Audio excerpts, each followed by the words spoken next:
تھوڑا پیچھے سے میں آپ کو بیک گراؤنڈ سناؤں تو اس سے اس واقعے کی کا کرب اور زیادہ آپ کے سامنے آئے گا کہ اسماعیل علیہ السلام کے انتقال کے بعد آپ کا جو سسرالی خاندان ہے جرہم، وہ مکے کا حکمران بنا. انہوں نے کوئی 2000 سال حکومت کی.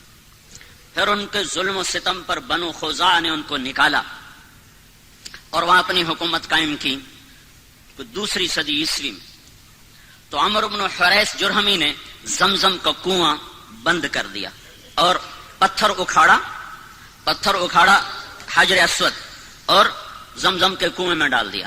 اور ابراہیم علیہ السلام نے جو چھترا ذبح کیا تھا اس کے سینگ بیت اللہ میں لٹکے ہوئے تھے، وہ بھی اتار کے زمزم کے کنویں میں اور پتھر اور باقی سامان اور اس کو بند کر کے برابر کر اس کا نشان مٹا دیا. 300 سال حکومت کی ہے بنو خزاعہ نے اور زمزم کا کنواں دریافت نہیں ہے. 300 سال. 440 میں قصی 440 عیسوی میں قصی بن کلاب، اللہ تعالیٰ کے نبی کا کہ پردادے کا والد قصی، اس نے دوبارہ قریش کی حکومت قائم کی. جرہم سے خزاعہ نے چھینی، خزاعہ سے دوبارہ آپ کے پردادا کے والد قصی بن کلاب نے، ان کا اصل نام عمر تھا، تو انہوں نے دوبارہ قریش کی حکومت قائم کی. زمزم کا کنواں گم ہے، زمزم کے کنویں کا کسی کو کوئی پتہ نہیں. قصی کا بیٹا ہوا عبد مناف، وہ بڑے خوبصورت، ان کو بطحا کا چاند کہا جاتا تھا، قمر البطحا. ان کے 4 بیٹے تھے، ایک نوفل، ایک عبد شمس، ایک ہاشم، ایک مطلب، جن کو تاریخ نے یاد رکھا. 2 اور بھی تھے لیکن وہ صرف نام ہے، آگے ان کی کوئی تاریخ نہیں. ایک ابو عمر، ایک ابو عبید. سب سے بڑے اس کے بیٹے عبد شمس تھے، لیکن عبد مناف کے انتقال کے بعد سب قوم نے متفقہ طور پر ہاشم کو سردار مانا. ہاشم سردار بنے، ہمارے نبی کے پردادا. تو ہاشم کی سرداری میں وہ ملک شام کے سفر پر ہیں. انہوں نے مدینہ میں شادی کی، بنو نجار میں، اور خود وہ چلے گئے آگے تجارت کے لیے شام. غزہ میں پہنچ کر ان کا انتقال ہو گیا. پیچھے اس عورت سے ایک لڑکا پیدا ہوا. اس لڑکے کے بال سفید تھے تو ماں نے اس کا نام شیبہ رکھا. قریش کی سرداری مطلب کو ملی. مطلب ہاشم کے بھائی مطلب، ان کو سرداری ملی. کسی کو نہیں پتا کہ ہاشم کا ایک بیٹا مدینہ میں ہے جو میرے نبی کا دادا بننے والا ہے. گزرا، چند بچے تیر اندازی کر رہے تھے تو ایک بچے کا نشانہ سیدھا جا کے لگتا تھا، وہ گول جو آخری گول نشان ہوتا تھا اس کے اندر جا کے لگتا. وہ کہتا خذھا وانا ابن ہاشم، دیکھ میرا نشانہ، میں ہوں ہاشم کا بیٹا. تو اس آدمی نے جا کر مطلب کو بتایا کہ ایک بچہ میں نے دیکھا ہے جس کا نشانہ بے خطا تھا اور ہر تیر پہ کہتا تھا دیکھو میرا نشانہ، میں ہوں ہاشم کا بیٹا. تو مطلب کو اتنا پتا تھا کہ میرے بھائی نے ایک شادی مدینہ میں کی تھی، یہ نہیں پتا تھا کہ اس سے کوئی اولاد بھی ہوئی. تو انہوں نے اپنی اونٹنی کو تیار کیا اور مارا ماری کرتے ہوئے مدینہ پہنچے اور ان کی ماں سے ملے. بچے کو دیکھا تو ہاشم کے سارے آثار تھے. پتا کیا ہاں ہاشم کا بیٹا ہے. تو کہا ہمیں دے دو. ماں نے کہا میری آنکھوں کا نور، میرا آخری سہارا، تمہیں دے کے میں زندگی کیسے گزاروں؟ کیسے دے دو، اسے میں قریش کا سردار بناؤں گا، یہ بڑی شان والا ہوگا، تیرا ہی نام زندہ ہوگا. تو سرداری پر ماں نے بچے کے حوالے کر دی. اب یہ بچے کو لے کر مکہ میں داخل ہو رہے ہیں. بچے کے کپڑے میلے ہو چکے ہیں تو لوگ کہتے ہیں عبد المطلب، مطلب تیرا غلام ہے، نام اس بچے کا شیبہ ہے اور آگے چل کے اسی نام سے یہ مشہور ہونے والا ہے. لوگوں کی زبان سے نکلا عبد المطلب، مطلب تیرا غلام ہے. تو آگے انہوں نے کہا ہاں ہاں ہاں ہاں، بس اتنا کہتے گئے ہاں ہاں. یہ نہیں بتایا کہ میرا بھتیجا ہے، اور ان کی بات کا انکار بھی نہیں کیا. پھر ان کو گھر لے گئے، ان کو نہلا کر دھلا کر اچھے کپڑے پہنا کر پھر دارالندوہ میں لائے، جہاں یہ شرط تھی کہ اس میٹنگ میں صرف 40 سال کی عمر کو ٹچ کرنے والا اس میں داخل ہو سکتا تھا، اس سے نیچے والا اس مجلس میں بیٹھ نہیں سکتا تھا. تو اپنے بھتیجے کو لائے، کہا ابن ہاشم، یہ ہے ہاشم کا بیٹا. لیکن تاریخ نے ان کو عبد المطلب سے محفوظ کر لیا اور ان کا اپنا نام مٹ گیا اور وہ عبد المطلب کے نام سے مشہور ہو گئے. مطلب کی وفات کے بعد سرداری عبد المطلب کو ملتی ہے تو یہ خواب دیکھتے ہیں کہ برکت والا پانی تلاش کرو، برکت والا پانی نکالو. پھر دوسرے دن خواب دیکھتے ہیں برکت والا پانی نکالو. پھر تیسرے دن خواب دیکھتے ہیں برکت والا پانی نکالو. تو تیسرے دن یہ کہتے ہیں وہ پانی کدھر ہے، وہ پانی کہاں ہے؟ تو آواز آتی ہے کل تم حرم میں بیٹھنا، ایک کوا آئے گا، جہاں وہ 3 دفعہ ٹھونگ مارے وہاں وہ پانی ہوگا.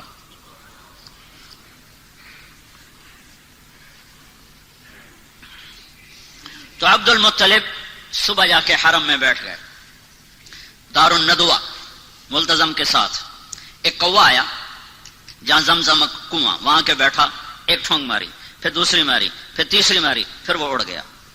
تو عبد المطلب کا ایک بیٹا ہے اس وقت حارث، انہوں نے قریش کو جمع کیا، کہا یہاں وہ مبارک پانی ہے، میری مدد کرو ہم نکالیں.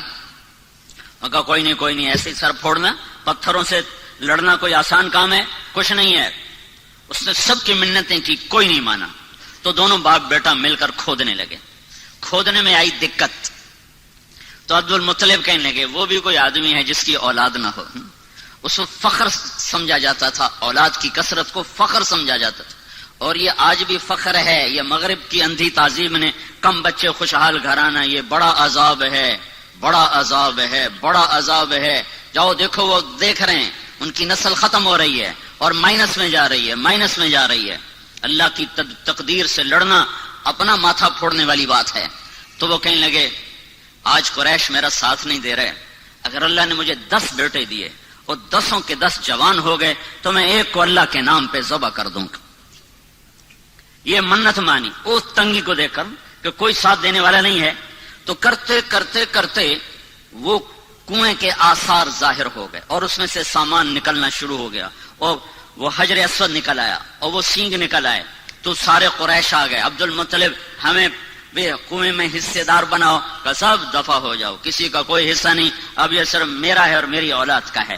تو باپ بیٹا نے مل کر زمزم کا کنواں جاری کیا، جس کو بند ہوئے کوئی 300 سال سے زیادہ گزر چکا تھا. دوسری صدی عیسوی میں بند ہوا ہے، اور جا کر 5ویں صدی عیسوی میں جا کر وہ زندہ ہوا ہے. تو بیچ میں کوئی 300-350 سال یہ کنواں بند رہا. تو عبد المطلب کو اپنی منت یاد تھی، اللہ نے اسے حارث دیا، زرار دیا، عباس دیا، قسم دیا، زبیر دیا، مقوم دیا، عبد العزہ دیا، عبد الدار دیا اور عبداللہ دیا، اور 10 پورے ہو گئے. 10 پورے ہو گئے تو سارے جوان ہو گئے.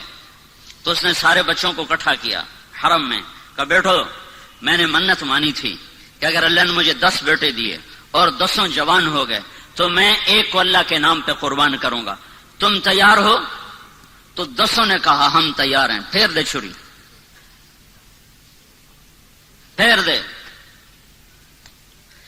ہے ہماری اولاد ہماری جائز بات ماننے کو تیار نہیں ہے، اور اس کی اتنی بڑی بات، ہاں تیار ہیں کرو. تو قرآن اندازی کے لیے حبل کا بت تھا، اس پہ تیر لٹکے ہوتے تھے، اس میں ترکش میں، تو اس پر وہ فال نکالتے تھے. تو اس نے 10 بیٹوں کے نام لکھوائے تیروں پر، اور پھر اس کو گھمایا، پھر وہ یوں حرکت دیتے تھے تو اس میں سے ایک تیر باہر نکلتا تھا. تو جو تیر جو نکلا تو اس پہ عبداللہ کا نام تھا، عبداللہ، محمد بن عبداللہ، عبداللہ.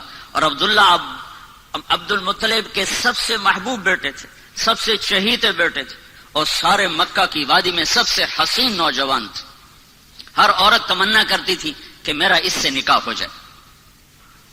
تو عبداللہ کا نام نکلا. ان کا یا ابت فعل، ابا کر، میں تیار ہوں، میری طرف سے کوئی اعتراض نہیں. تو جب اس کا ہاتھ پکڑا اور چھرا ہاتھ میں، تو سارے مکے میں کوہرام مچ گیا. اور بہنوں نے آ کر 5 بیٹیاں تھیں، عروہ اور عاتقہ اور صفیہ اور عمیمہ، انہوں نے آ کے شور مچا دیا کہ ہمارے سامنے ہمارا بھائی ذبح ہو، ہم یہ برداشت نہیں کر سکتے. قریش اکٹھے ہو گئے، یہ تم نے سنت جاری کر دی تو پیچھے کون اس کو زندہ رکھے گا، اور کیا یہ ظلم کی سنت ہے تم جاری کرنا چاہتے ہو؟ کہا یہ عرب سردار کا بول ہے، یہ پورا ہوگا. جب سارے پیچھے پڑ گئے تو پھر یہ فیصلہ ہوا، جیسے آج کل کے عدالتیں ہیں، تو اس وقت کی عدالتیں ہوتی تھی کاہن، نجومی. تو حجر میں ایک کاہنہ تھی قطبہ کا، اس کے پاس مجھے لے چلو، وہ جو کہے گی میں وہ کروں گا۔ تو یہ سارا قبیلہ قریش حجر پہنچا، وہاں کاہنہ کے پاس پہنچا تو اس نے پوچھا کہ تمہارے ہاں قتل کی قیمت کیا ہے؟ اگر کوئی بدلہ نہ لینا چاہے اور قیمت لے تو کتنی؟ کہا جی 10 اونٹ۔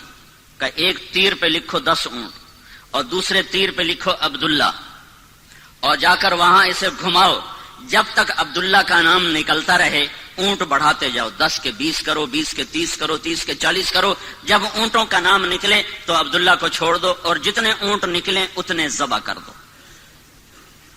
یہ فیصلہ سن کر یہ سارا قافلہ واپس لوٹا ہے، اور وہ حبل کے سامنے وہ تیروں کے اوپر ایک پہ لکھا گیا عبداللہ، ایک پہ لکھا گیا 10 اونٹ، جب گھمایا تیر باہر نکلا عبداللہ تو 20 ہو گئے، پھر گھمایا پھر نکلا عبداللہ تو 30 ہو گئے، پھر گھمایا پھر نکلا عبداللہ تو 40 ہو گئے، پھر گھمایا عبداللہ 50 ہو گئے، پھر نکالا عبداللہ تو 60 ہو گئے، پھر نکالا عبداللہ 70 ہو گئے، پھر نکالا عبداللہ 80 ہو گئے، پھر نکالا عبداللہ 90 ہو گئے، پھر نکالا عبداللہ 100 ہو گئے، پھر نکالا تو اونٹ نکلے 100 اونٹ۔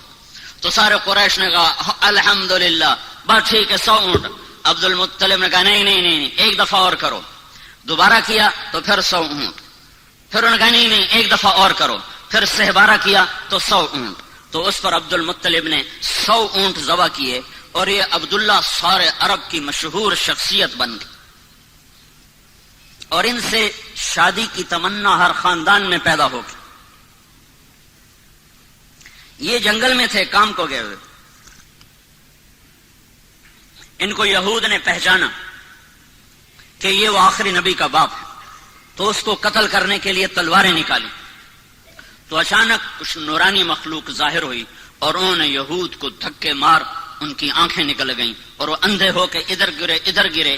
یہ منظر حضرت آمنہ کے والد وہب دیکھ رہے تھے، جنگل میں وہ لکڑیاں کاٹ رہے تھے، انہوں نے یہ منظر اپنی آنکھوں سے دیکھا۔ جب وہ واپس پہنچے تو انہوں نے اپنی بیوی سے ذکر کیا، انہوں نے فوراً عبد المطلب کو اپنی بیٹی کا پیغام بھیج دیا کہ اگر آپ چاہیں تو ہم اپنی بیٹی آمنہ آپ کے بیٹے کے نکاح میں دے سکتے ہیں۔ تو یہ بہت بڑی شادی ہوئی، اور مکے کی یادگار شادی تھی کہ ذبیح، اللہ کے نبی کہا کرتے تھے انا ابن الذبیحین، میں 2 ذبیح کا بیٹا ہوں، ایک میرا دادا اسماعیل وہ بھی ذبح ہوتے ہوتے بچا، ایک میرا باپ عبداللہ وہ بھی ذبح ہوتے ہوتے بچا، دونوں کو اللہ نے بچایا۔ تو یہ شادی ایک عظیم اور فقید المثال قسم کی شادی ہوئی کہ ایک عبداللہ کا چرچا، ایک عبد المطلب کی سرداری اور شہرت، اور ایک سارے خاندانوں کی تمنا اس سے شادی کرنے کی، اپنی بیٹیاں دینے کی۔ تو یہ ایک یادگار شادی تھی، اور عرب کا دستور تھا کہ شادی کے بعد لڑکا 3 دن سسرال میں رہتا تھا، پھر اپنی بیوی کو لے کر گھر آتا۔ ان 3 دن میں اللہ کے نبی کا حمل ٹھہر گیا، اور آ کر اپنی بیوی کے ساتھ کتنے دن رہے؟ 2 مہینے، صرف 2 مہینے، اور تجارتی قافلے کے ساتھ ملک شام کا سفر کیا ہے۔ واپس مدینہ پہنچے ہیں تو ان کے پردادا ہاشم کی بیوی وہیں کی ہیں، وہاں خاندان ہے، تو وہاں یہ بیمار ہوئے، تو سارا قافلہ کچھ دن منتظر رہا، پھر انہوں نے کہا جب تو ٹھیک ہو جائے تو آ جانا، ہم چلتے ہیں۔ قافلہ چلا، عبداللہ کا انتقال ہوا 25 سال کی عمر، حضرت عبداللہ دنیا سے گئے ہیں 25 سال کی عمر، اور نابغت الجعدی کے مکان میں ان کی تدفین ہوئی۔ جب یہ قافلہ پہنچا، عبد المطلب کا دل عبداللہ میں اٹکا ہوا تھا، جب قافلہ دیکھا بیٹا نہیں دیکھا، کہا میرا بیٹا کہاں ہے؟ کہا وہ بیمار تھا۔ تو عبد المطلب نے اپنے بڑے بیٹے حارث کو بھیجا کہ جاؤ پتہ کرو عبداللہ کا کیا حال ہے۔ جب پہنچے تو آگے تربت تھی، عبداللہ نہیں تھا۔ انہوں نے کہا یہ عبداللہ ہے، مٹی تھی، خاک تھی۔ تو عبد المطلب نے آ کر بتایا، حارث نے آ کر بتایا کہ ابا عبداللہ کو اللہ نے اٹھا لیا ہے۔ اس پر حضرت آمنہ نے ایک مرثیہ کہا ہے، ان کی وفات پر کلیجہ نکال کے باہر پھینک دیا ہے۔ صرف 2 مہینے کی رفاقت ہے، اور پھر بے وگی ہے۔ ماں کے پیٹ میں 2 ماں کے ہیں، عبداللہ دنیا سے اٹھ گئے ہیں۔ اب عبد المطلب کی تمنا ہے کہ بیٹا پیدا ہوتا کہ میرے بچے کا نام رہ جائے، جو کہ نام باپ سے ہوتا ہے. تو سارا قریش منتیں مان رہا ہے، سارا عبد المطلب کا خاندان منتیں مان رہا ہے کہ بیٹا پیدا ہو، بیٹا پیدا. تو اللہ نے جب بچہ دیا 12 ربیع الاول 22 اپریل 571 عیسوی 1 جیٹھ 628 بکرمی صبح کے 4:20 پر آفتاب نبوت طلوع ہوا ہے. تو ابو لہب کو جا کر ان کی باندی نے بشارت دی کہ آپ کو مبارک ہو، آپ کے بھائی کا نام زندہ ہوگا، ثویبہ. تو ابو لہب نے اس خوشی میں اپنی باندی کو آزاد کر دیا. ایک دن ابو لہب کو کسی نے خواب میں دیکھا، پوچھا تیرے ساتھ کیا ہو رہا ہے؟ کہ جہنم کی آگ ہے، ہر پیر کو ایک نوخن کے برابر پانی کا قطرہ پینے کو دیا جاتا ہے. ثویبہ کو آزاد کرنے میں جو میں نے عبداللہ کے محمد کے پیدا ہونے پہ جو خوشی منائی تھی، اس کے سلے میں ایک قطرہ پانی ہر پیر کو پلایا جاتا ہوں. تو کتنے ارمانوں سے یہ گھر بنا اور کتنی جلدی ٹوٹا ہے، کتنی جلدی ٹوٹا ہے. 2 مہینے بھی آباد نہیں رہا، ٹوٹا ہے. اب بچہ پیدا ہوا ہے تو اس کو باپ کا نہیں پتا ہے. کیا وہ نہیں پوچھتے ہوں گے میرا باپ کون ہے؟ اور 4 سال رہے حوازن میں، بنو سعد میں، پھر ماں کے پاس آئے. 6 برس کے ہوئے تو ایک عرصہ گزر گیا تھا. تو حضرت آمنہ نے عبد المطلب سے اجازت چاہی کہ میں اپنے خامند کی قبر کی زیارت کرنا چاہتی اور اپنے سسرال ننہال سے ملنا چاہتی. تو عبد المطلب نے اجازت دے دی.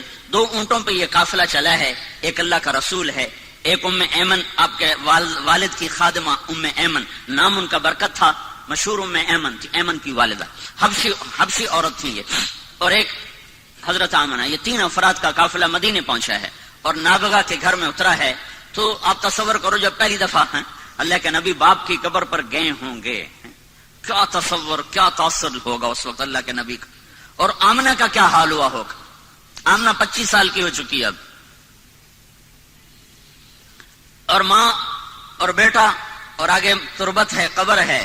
کیا باتیں ہوئیں، کیا گلے ہوئے، کیا شکوے ہوئے، ان کو تاریخ نے محفوظ نہیں کیا ہے، نہ کسی مورخ کے قلم نے ان کو پکڑا ہے. ہم تصور اور تخیل میں دیکھ سکتے ہیں کہ ایک جوان بیوہ معصوم بچے کو لے کر پہلی دفعہ جب خامند کی قبر پر گئی ہوگی تو اس کی زبان سے کیا کیا مرثی اور کیا کیا نوحے نکلے ہوں گے، اور اس کے دل نے کیا انگنت کہانیاں اپنے اندر ہی اندر دہرائی ہوں گی اور سنائی ہوں گی.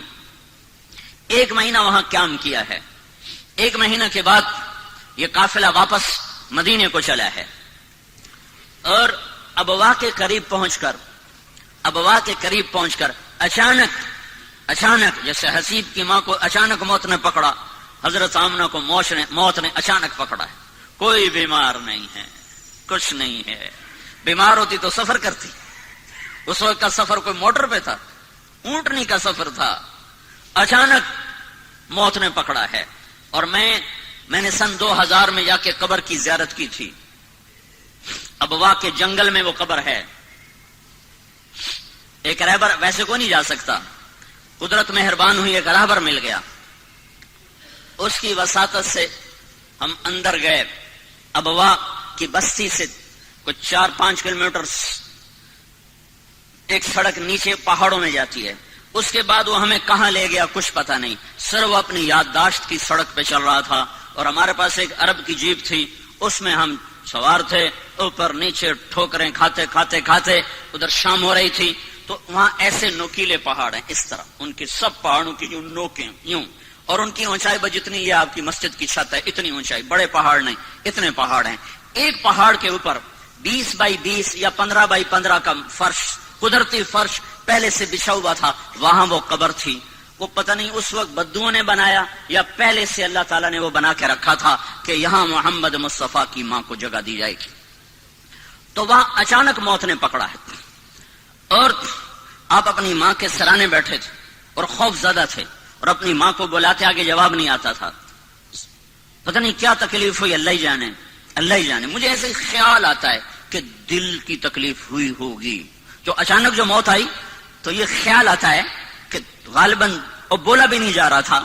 تو وہ یہ ساری نشانیاں کٹھی کٹھی کر کے مجھے ایسے تصور قائم ہوتا ہے. کوئی پکی بات کوئی نہیں ہے. بہرحال موت تھی بیماری جو بھی تھی، تو آپ اپنی ماں کو بلاتے، ماں ماں، تو ایسے دیکھتی اور آنکھیں جھکا لیتی.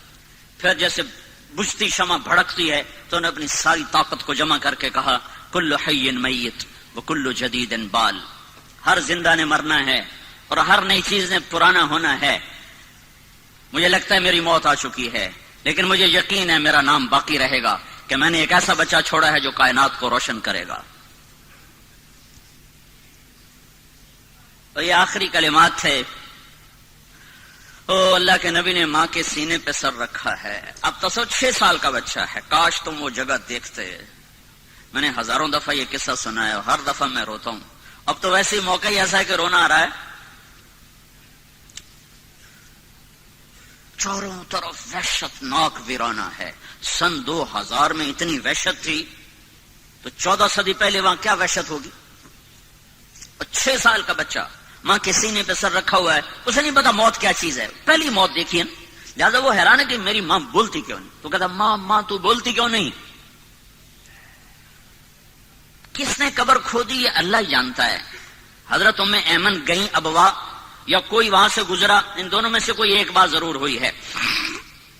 قبر کھودنے کے بعد جب نیچے اترے ہیں تو اللہ کے نبی نے دوڑ لگائی اور جا کے ماں کی قبر پر لیٹ گئے. جب ام ایمن پہنچ گئے تو اللہ کا نبی کیا کہہ رہا تھا، ماں تو میرے ساتھ چلتی کیوں نہیں. تمہیں نہیں پتا تیرے سوا میرا دنیا میں کوئی نہیں ہے، تو میرے ساتھ کیوں نہیں چلتی. اما تدرین لیس لی احد سواک، تیرے سوا میرا کوئی نہیں ہے. تو ام ایمن نے اس حال میں اٹھایا ہے کو کہتے تھے میں نہیں جاؤں گا. اپنی ماں کی قبر کو پکڑ لیا کہ میری ماں چلی گئی تو میں جاؤں گا. 6 برس، حسیب تو 22 برس کا نوجوان ہے. میرا نبی تو صرف 6 سال کا تھا. اس کے تو کوئی کاروبار نہیں تھے، اس کی تو کوئی جائیداد نہیں تھی. آگے یتیمی کا کالا اندھیرا چھایا ہوا ہے. مکے تک کچھ نہیں کھایا پیا. 2 راتیں 2 دن کا سفر باقی ہے، کچھ نہیں کھایا پیا. اور وہاں جا کے بھی کھانا پینا چھوڑ دیا. سارا دن کچھ نہیں کھاتے تھے. زمزم کے چند گھونٹ پی لیتے تھے اور الگ چھپ کر کے بیٹھے رہتے تھے.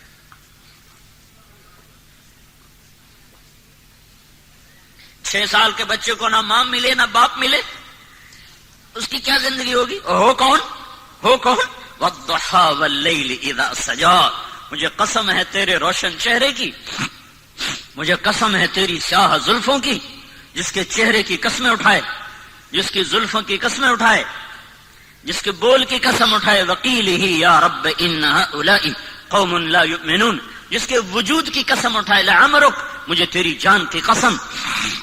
جس کے شہر کی قسمیں اٹھائے، جس کو حبیب اللہ کا ٹائٹل دے، رحمت للعالمین کا خطاب دے، شاہد اور مبشر اور نذیر اور داعی اللہ اور سراج منیر اور مزمل اور مدثر اور طٰہٰ اور یاسین اور محمد اور احمد اور ماہی اور حاشر اور عاقب اور فاتح اور خاتم ابو القاسم اور طٰہٰ اور یاسین. اتنے خوبصورت نام جس کو دے رہا ہو.